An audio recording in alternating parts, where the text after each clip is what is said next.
اور یہ خبریں کون دیتا ہے؟ یہ پیغمبر. پیغمبر کو خبریں کہاں سے آتی ہے؟ اللہ تعالیٰ کی وحی سے. وَمَا كَانَ اللَّهُ لِيُطْلِعَكُمْ عَلَى الْغَيْبِ، نہیں ہے اللہ کہ تمہیں اطلاع کر دے غیب کی. اللہ تعالیٰ مخلوق کو غیب نہیں دیتا، غیب کی اطلاع کرتا ہے لیکن عام کو نہیں، خاص کو. اور اس اطلاع کو کہتے ہیں وحی، اس کو کہتے ہیں نبوت، اس کو کہتے ہیں رسالت. وَمَا كَانَ اللَّهُ لِيُطْلِعَكُمْ عَلَى الْغَيْبِ، نہیں ہے اللہ کہ اطلاع کرا دے تم کو غیب پر.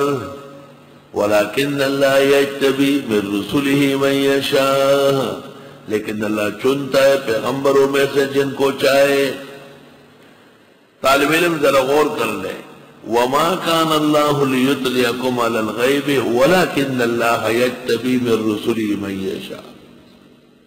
اللہ تعالیٰ تمہیں غیب کی اطلاع نہیں کرتا، اللہ پیغمبروں کو چنتا ہے اور پیغمبر پھر تم کو بتاتے ہیں، کیونکہ پیغمبر وہی سے بیان کرتے ہیں.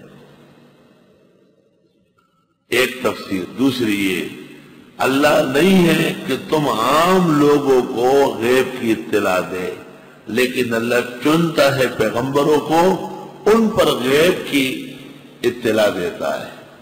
انبیاء علیہ السلام مطلع بالغیب ہے، مخبر بالغیب ہے، منبع بالغیب ہے.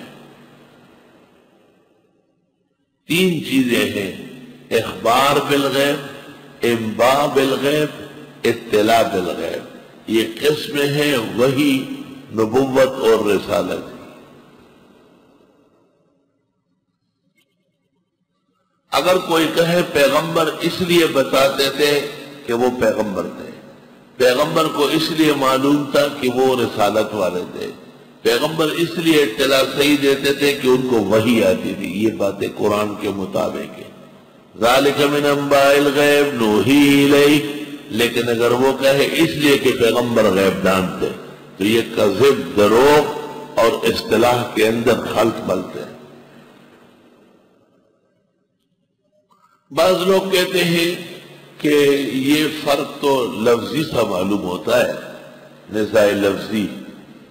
نزاع لفظی کیسے ہے؟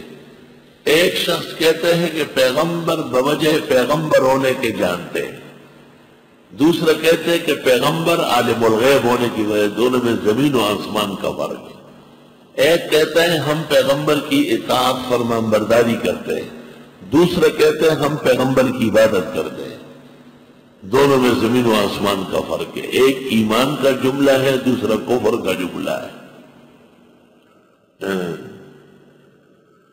ما کان اللہ، نہیں ہے اللہ کہ چھوڑ دے مسلمانوں کو جس حالت پر تم ہو، یہاں تک کہ علیحدہ کرے ناپاک کو پاک سے.